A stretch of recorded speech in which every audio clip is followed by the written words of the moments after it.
মিষ্টির শরীফ আমরা দেখতে পাচ্ছি দর্শকবৃন্দ মাছের জন্য খাবার নিয়ে আসছেন শরীফুল ইসলাম। আমাকে জিজ্ঞেস করা হলো এগুলো কিসের জন্য, কি খাবার। উনি বলল যে মাছের জন্য যে দুধটা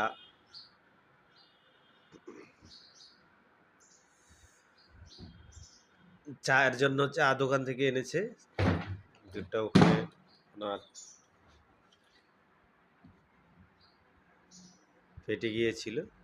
উনি মাঝে মধ্যে বিভিন্ন খাবার মাছকে দিয়ে থাকেন বেকারি থেকে, এবং আজকে পর্ব এবং উনি একটা পাউডার জাতীয় খাবার এনেছেন।